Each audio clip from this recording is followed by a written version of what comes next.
जैन में मैंने ग्रुप 2 का पहला अटेम्प्ट दिया था जिसमें मुझे कुछ 114 मार्क्स आए थे। उसके बाद मैंने दूसरा अटेम्प्ट दिया जिसमें मुझे 144 मार्क्स आए थे, और जिसमें मैंने सितंबर में फिर से अटेम्प्ट दिया जिसमें मुझे 168 मार्क्स आए थे। जब मैंने ग्रुप 2 का पहला अटेम्प्ट दिया था तब मुझे ऑडिट में 28 मार्क्स था, और अब जब मैं सितंबर में पास हुआ मुझे ऑडिट में 59 मार्क्स है। जब मैंने जैन में पहला अटेम्प्ट दिया था उसमें मुझे 44 मार्क्स था, और अभी सैप के अटेम्प्ट में मुझे 63 मार्क्स आया। तो क्या चीज़ें मैंने खुद में ऑब्जर्व किया, क्या मैंने गलतियाँ पहचानी, क्या मैंने ऑब्जर्वेशन किया, कैसे मैंने प्लानिंग की, और कैसे मैं इतना मार्क्स लेके आया। तो आपके मन में आता है कि हम अपनी गलतियाँ कैसे पहचानें, हम अपने अप्रोच कैसे डेवलप करें कि हमें क्या करना है, कैसे नहीं करना है, कैसे चीज़ होगा। देखो ये जो वीडियो में है कि मैं बताऊंगा कि मैंने पहला अटेम्प्ट दिया, मैंने दूसरा अटेम्प्ट दिया, मैंने तीसरा अटेम्प्ट दिया, कैसे मैंने अपनी गलतियों को पहचाना, कैसे मैंने अपने प्लान को डेवलप किया, कैसे मैंने अपनी strategy over the period change की। तो जब देखो सबसे पहले जब मैंने पहला अटेम्प्ट दिया था तो मैंने पहला अटेम्प्ट दिया, मैंने सब कुछ अच्छे से पढ़ाई की थी, पहला अटेम्प्ट दिया, मैं फेल हो गया। तो सबसे पहले यहाँ पे अगर आप फेल होते हो, अरे इस अटेम्प्ट में अगर आप फेल हुए हो तो सबसे पहले अपनी गलती मानो, किसी को ब्लेम मत करो, किसी को ब्लेम करने मत जाओ। देखो पहली बात यही होती है ना, वह हम अपनी गलती को एक्सपेक्ट नहीं कर पाते कि यार चलो ये मेरी गलती थी। आप ब्लेम करते हो आईसीआई को कि आईसीआई ने मुझे फेल कर दिया, आप ब्लेम करते हो कि पेपर इतना हार्ड बना दिया, आप ब्लेम करते हो कि मेरे घर में ये कंडीशन चल रही थी इसकी वजह से मैं ये हो गया, मेरे घर में ये हो गया था, मेरे घर में वो हो गया था इसकी वजह से, अरे मेरा लेक्चर पूरा नहीं हुआ था, अरे मतलब मेरे घर में प्रॉब्लम्स आ गई थी, मेरा फाइनेंशियल कंडीशन अच्छा नहीं था, मेरे लेक्चर्स पूरे नहीं हुए थे, मेरे को टाइम नहीं मिला था। आप बहुत सारे एक्सक्यूज़ देते हो कि यार ये हो गया, ये हो गया। पर देखो आपने एक्सक्यूज़ दे दिया, इसका मतलब आपने पीछे छुड़ा दिया, आप उसको एक्सेप्ट नहीं करते हो। पहले तो बात ये कि खुद की गलतियों को मानो। कुछ लोग ऐसे भी हैं जिनके घर में घर रिलेटिव्स की डेथ हो जाती है फिर भी वो पास हो जाते हैं, या फिर एयर वन ला जाते हैं, एयर वन वो लेके आ जाते हैं, ठीक है। तो ऐसे लोग भी हैं जिनके घर में दिक्कतें होती हैं, वो भी पास होते हैं। देखो जो पास हो रहा है, जो फेल हो रहा है, सबके लाइफ में दिक्कतें हैं, आपके लाइफ में दिक्कतें ऐसा नहीं है। जो पास हुआ, जो फेल हुआ, सबके लाइफ में दिक्कत है। तो उसको एक्सेप्ट करो, जो गलतियाँ थी उसको सुधारो। गलतियों पहले तो गलतियों को मानो कि जब मैंने जैन का मैंने पहला अटेम्प्ट दिया था ग्रुप 2 का, तब मैं बोल रहा हूँ मैं 100% मैंने पढ़ा था, मैं 8-8 घंटा पढ़ता था, और मैंने जाके पेपर दिया और मैं फेल हो गया। इसमें मेरी गलती नहीं है, इसमें आईसीआई गलती नहीं है, इसमें गलती है कि मैंने अप्रोच की, मुझे जैसे जो चीज़ जैसे करनी चाहिए थी मैंने वो चीज़ वैसे नहीं की थी। गलती उस चीज़ की है, वो चीज़ मुझे पता नहीं थी उस टाइम पे। तो मैंने पहला अटेम्प्ट दिया, मुझे कॉस्ट में आया था 44, जो कि मैंने ये जो 3 अटेम्प्ट का फ़ोटो है मैंने अपने पोस्ट में डाल के रखा है, तो पोस्ट में आप उसको जाके देख सकते हो, मैं यहाँ पे आपको बता रहा हूँ। मुझे कॉस्टिंग में आया था 44 पहले अटेम्प्ट में, फिर दूसरे अटेम्प्ट में आया मुझे कॉस्टिंग में 28, ऑडिट में आया 28, और उसके बाद मुझे एफएमएसएम में आया 42। तो उसके बाद जब मेरा रिजल्ट आया तो मुझे लगा था कि मैं पास हो जाऊँगा, जिसमें मैं फेल हो गया। 114 मार्क्स आया था, मैं फेल हो गया। तो देखा मैंने कि चलो मेरा कॉस्टिंग तो मैंने सब अच्छे से किया, तो यहाँ पे दिक्कत क्या हो गई। तो मुझे समझ में आया कि मैंने कॉस्टिंग के जो कंसेप्ट मेरे अच्छे नहीं थे, ये मुझे समझ में आया जहाँ तक कि मेरे कंसेप्ट अच्छे नहीं है, मुझे कंसेप्ट अच्छा करना है, और ऑडिट में भी मुझे कंसेप्ट अच्छा करना है, और चीज़ों को याद करने फोकस करना है। ये मैंने पहले अटेम्प्ट में सीखा। और उसके बाद मैंने एफएमएसएम में देखा कि हाँ भाई एफएमएसएम मुझे एफएम में भी कंसेप्ट समझना पड़ेगा, और एसएम को मुझे याद करना पड़ेगा। ये चीज़ मैंने सीखी। और और भी चीज़ें मैंने सीखी थी। देखो हर टॉपिक अभी ग्रुप 2 के सब्जेक्ट पे ना मैं अलग अलग से वीडियो डालूंगा, पर ये जो है कि भाई पहला अटेम्प्ट, दूसरा अटेम्प्ट में मैंने मार्क्स इंक्रीज़ किया, तीसरा में मार्क्स इंक्रीज़ किया। ये मार्क्स कैसे इंक्रीज़ हो रहा है? क्योंकि जब आप अटेम्प्ट देते हो तो आपका मार्क्स एकदम मतलब स्टेबल रहता है, या फिर पहले से भी कम हो जाता है। तो मैं इस टॉपिक की बात कर रहा हूँ कि आप अटेम्प्ट देते जा रहे हो, पर आपका ग्राफ ऊपर नहीं जा रहा है, आपका ग्राफ ऐसे ऐसे ऐसे ऐसे जा रहा है, जो कि गलत है। अगर आप अटेम्प्ट दे रहे हो तो आपका हर अटेम्प्ट में मार्क्स बढ़ना चाहिए, भले ही 1 मार्क्स बढ़े, 2 मार्क्स बढ़े, पर आपका मार्क्स बढ़ना चाहिए। अगर आपका मार्क्स नहीं बढ़ रहा है ना हर अटेम्प्ट पे, तो ये बात समझ लो कि आप कुछ गलत ही कर रहे हो, या फिर बहुत बड़ी मिस्टेक कर रहे हो जो आपको रियलाइज़ नहीं हो रही है। तो मैं यही बता रहा हूँ कि कैसे मैंने कैसे किया, उसको आप खुद पे अप्लाई करो कि आप भी वैसा करो, तो आपको आपकी गलतियाँ समझ में आएंगी, हर अटेम्प्ट में आप क्या गलती कर रहे हो। तो मैंने आपको बताया कि मैंने ग्रुप 2 का पहला अटेम्प्ट दिया, मार्क्स देखे, ऑब्जर्व किया, हाँ चलो ये गलती है। उसके हिसाब से मैंने कॉस्टिंग की मई के लिए स्ट्रैटेजी बनाई। मैंने जैन में अटेम्प्ट दिया, मैं फेल हो गया, जितना मार्क्स आया उस मार्क्स को ऑब्जर्व किया, क्या क्या गलती की थी अपने हिसाब से उस टाइम पे मैंने देखा, और उसके लिए मई के लिए मैंने प्रिपरेशन किया। और मई में जो मुझे जैसा अप्रोच रखना था, जो सब्जेक्ट का जो भी स्ट्रैटेजी मुझे फॉलो करनी थी, वो सब चीज़ मैंने की, और मैंने मई में पेपर दिया, और मुझे लगा था मई में पास हो जाऊँगा।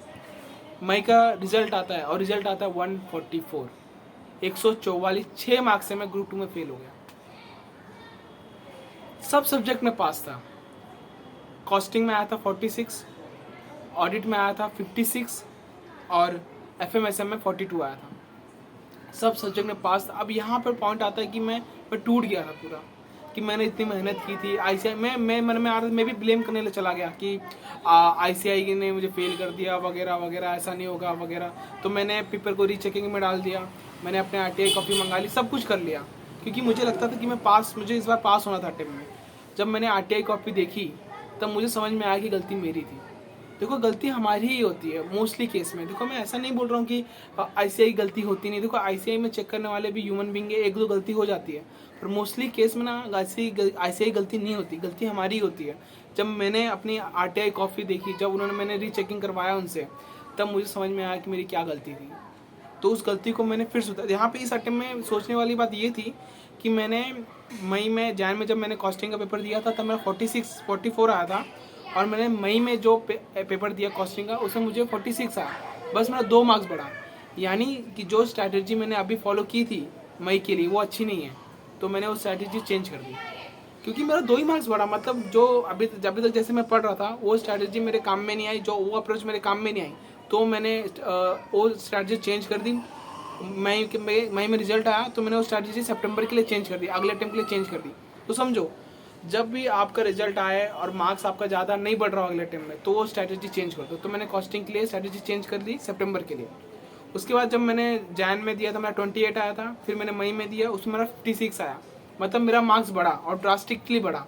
मतलब जो अप्रोच मैंने मई के लिए रखी थी ऑडिट के लिए वो सही थी, तो मैंने उसमें थोड़ा और ऐड ऑन किया और उसको सितंबर के लिए रेडी किया। मतलब मेरे ऑडिट में जो जैसा स्ट्रैटेजी सोचा था, जो भी प्लानिंग किया था वो सही प्लानिंग किया था, इसकी वजह से मेरा ऑडिट में मार्क्स बढ़ा, तो मैंने प्लानिंग वैसे ही रखी। और FMSM में भी पहले अटेम्प्ट में भी 40, मतलब फर्स्ट अटेम्प्ट जैन अटेम्प्ट में भी 42 था और मई अटेम्प्ट में भी 42 था। मतलब इसमें मेरे को और वेरिएशन करना था। तो देखो मैं कैसे सोच रहा हूँ, मैं अपने मार्क्स के बेस पे खुद को जज कर रहा हूँ कि मैंने जो चीज़ें की थी इस अटेम्प्ट में वो वैलिड थी कि नहीं। मेरा ऑडिट में मार्क्स बढ़ा, मतलब मैंने ऑडिट में जैसा अप्रोच रखा था वो अप्रोच सही था।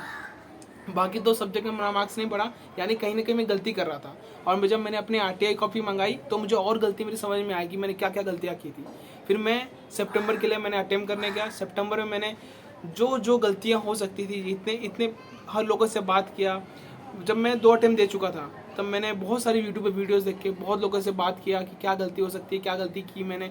अपने RTI को भी मैंने बहुत लोगों को दिखाई कि मैं क्या गलती कर रहा हूँ, क्योंकि एक टाइम जब हम पेपर देते हैं ना उस टाइम पे अपने को इतना समझ नहीं होता है, वो ओवर द वेट समझ। अभी देखो मैं समझदार हो गया, अभी मुझे समझ में आती है चीज़ें कि क्या गलती करता था मैं, क्योंकि एक बार जब आप चीज़ों को पास कर लेते हो ना तब वो चीज़ें ईजी हो जाती हैं आपके लिए, पर जब आप उसमें रहते हो तो आपको हार्ड लगती हैं।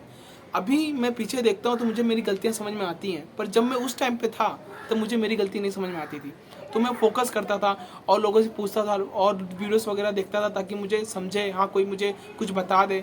तो उसकी वजह से मैंने एक अप्रोच डेवलप की, मैंने ऑडिट के लिए एक बहुत अच्छी अप्रोच डेवलप की जो कि मेरे लिए हेल्प किया। क्योंकि देखो जैन में मेरा ऑडिट में 28 मार्क्स आया था, 28, और मैंने उसमें अपना दिमाग लगाया, अपना अप्रोच, एक ऐसी अप्रोच लगाई जिसकी वजह से मुझे दोनों अटेम्प्ट में 56 के ऊपर मार्क्स है, मतलब 55 के ऊपर मार्क्स है।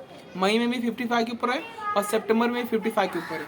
सितंबर में तो 59 मार्क्स आ गया, एग्जामिशन से 1 मार्क पीछे, जबकि मैं एकदम नॉर्मल गया हूँ। कि देखो मैं भी एवरेज हूँ, क्योंकि मैं जितना अटेम्प्ट लगाए तो मैं एवरेज गया हूँ और हर अटेम्प्ट में मैंने पढ़ाई की थी। मार्क्स बढ़ रहा है, यानी जो मैं अप्रोच लगा रहा हूँ सही अप्रोच लगा रहा हूँ। तो मैंने कॉस्टिंग में देखा मैं क्या गलती कर रहा हूँ। इसके कॉस्टिंग पे भी मैं बात करूँगा कैसे मैंने एग्जामिशन लाया, क्योंकि मुझे पता था, ये मैं खुद को मैं सेटिस्फाई कर चुका था कि मैं जो चीज़ कर रहा हूँ, मैं जो स्ट्रैटेजी फॉलो कर रहा हूँ सही है, क्योंकि मैं 2 अटेम्प्ट में दे चुका हूँ। 2 अटेम्प्ट में मैंने सीखा क्या चीज़ करना है क्या चीज़ नहीं करना है। तो मैंने कॉस्टिंग अप्लाई किया, मुझे 63 मार्क्स आ गया। और ऑडिट में तो भाई ऑडिट का तो मुझे पता था कि जो मैं स्ट्रैटेजी फॉलो कर रहा हूँ, जो अप्रोच मैं फॉलो कर रहा हूँ, जो मैंने खुद से बनाई है वो 100% सही है। इसके लिए ऑडिट का अप्रोच मुझे सही लगी, इसलिए मैंने उसको चेंजेस नहीं किया, उसमें थोड़ा और ऐड ऑन किया और मेरे सितंबर में 59 मार्क्स आए, जिसमें एक एग्जामिशन में 1 मार्क कम। और FMSM भी मैंने थोड़ा उसमें डेविएशन किया था। FMSM एक्चुअली मुझे और बेटर करना चाहिए था, पर मैं कॉस्टिंग और ऑडिट के चक्कर में FMSM में बेटर नहीं कर पाया, जिसकी वजह से मुझे FMSM में 46 मार्क्स आया। तो देखो मैं यहाँ पे बता रहा हूँ कि अगर आपको अटेम्प्ट लग रहे हैं तो आप हर अटेम्प्ट में अपने आप को पहचानो, अपनी गलती को एक्सेप्ट करो और क्या क्या स्ट्रैटेजी आपने जो पहले फॉलो की थी, अगर आपने जो स्टडी मटेरियल आपने पहले अटेम्प्ट में यूज़ किया था वही स्टडी मटेरियल आपने दूसरे अटेम्प्ट में यूज़ किया, फिर भी मार्क्स नहीं बढ़ रहा है तो स्टडी मटेरियल चेंज करो। स्टडी मटेरियल मतलब जिसका भी आप बुक और जिस ऑथर का भी बुक यूज़ करो उस ऑथर का बुक चेंज कर दो, ठीक है। अगर आपने सब कुछ सही किया आपका फिर भी आप फेल हो रहे हो, मतलब आपने कंसेप्ट अच्छा नहीं, तो कंसेप्ट के लिए कोई फास्ट ट्रैक देख लो, ठीक है। ऑडिट के लिए मैंने ऑडिट जो सब्जेक्ट था ना वो मैंने सेल्फ स्टडी किया। मैंने ऑडिट का लेक्चर, क्योंकि मैंने ऑडिट का लेक्चर जिसका लिया था उसने बहुत ही घटिया पढ़ाया था, मुझे कुछ समझा ही नहीं था। तो ये 2 अटेम्प्ट तो मैंने बस समझने में निकाल दिया ऑडिट। फिर मैंने एक अप्रोच डेवलप की ऑडिट के लिए, ऑडिट कैसे टैकल किया मैंने, ये सब चीज़ में मैं सेपरेट वीडियो लाऊंगा। आपको बस ये बताना था कि क्या चीज़ें कैसे अप्रोच लेके चलनी है हर अटेम्प्ट वाइज। तो हर एक अब मैं वीडियो जल्दी लाऊंगा, मुझे भी बहुत सारे काम है, फिर भी मैं ट्राई करूंगा कि मैं हर एक सब्जेक्ट पे डिटेल में बात करूं। कॉस्टिंग में मैं 44 से 63 कैसे आया, मैं ऑडिट में 28 से 59 कैसे आया, एग्जाम्शन तक कैसे, मतलब 1 मार्क का मैं एग्जाम्शन तक कैसे पहुंच गया। और मैंने अपने RTI कॉपी के साथ इस बार मैं क्या करने वाला हूँ, क्योंकि मेरे पास RTI कॉपी है तो मैं RTI कॉपी के साथ दिखाऊंगा कि मैंने ऑडिट का पेपर लिखा कैसे था, कि एक अप्रोच दूंगा आपको कि ऑडिट कैसे लिखा जाता है, वो आपको बहुत हेल्प करने वाली है। तो मैं इस लाइन वाइज वीडियो डालने वाला हूँ। पहले मैं कॉस्टिंग की डालूंगा, फिर उसके बाद मैं ऑडिट की डालूंगा, फिर उसके बाद FMSM में डालूंगा, और बहुत ही जल्दी डालने वाला हूँ क्योंकि आपका पेपर भी आने वाला है जैन में, तो उसके लिए आपको अभी से तैयार हो जाओगे तो बहुत अच्छा रहेगा। तो स्टे कनेक्टेड, कुछ भी रहेगा तो आप मुझे मैं इस बार क्या कर रहा हूँ, मैं टेलीग्राम पे मुझे बहुत लोग मैसेज नहीं कर पा रहे हैं, क्योंकि देखो टेलीग्राम पे जो मुझे मैसेज करता है ना मैं उसको रिप्लाई देता हूँ, देखो मैं उसका मैसेज देख लेता हूँ और उसका अपने टाइम के हिसाब से मैसेज करता हूँ। तो कोई लोग मुझे टेलीग्राम पे कनेक्ट नहीं कर पा रहे, तो इसमें मैं क्या करूँगा, मैं इंस्टाग्राम के ID पे दे देता हूँ आपको। आप अगर टेलीग्राम पे कनेक्ट नहीं कर पाओगे तो आप इंस्टाग्राम पे ट्राई करना, ठीक है। और आप मैसेज ड्रॉप करके छोड़ दो, मैं देखूंगा, पर मैं आपको रिप्लाई जरूर करूंगा, भले ही मैं 1 दिन 2 दिन बात करूँ, क्योंकि मुझे भी बहुत सारे काम रहते हैं, बहुत सारी चीज़ें रहती हैं, तो मैं आपको रिप्लाई ज़रूर करूँगा, पर 1-2 दिन बात करूँगा, आप वेट करो। मैं ट्राई तो जल्दी करूँगा, पर आप इंस्टा की ID भी दे दूँगा और टेलीग्राम की ID भी दे दूँगा। कुछ भी रहेगा, अगर आप कुछ अपनी शेयर करने बातें, आप फेल हुए, आप पास हुए, कुछ भी हो आप मुझे जस्ट बताओ। और आपके अगर कोई प्लानिंग, आपने कुछ प्लान बनाया तो मुझे प्लान में आप सेंड कर सकते हो कि मैं सही कर रहा हूँ क्या।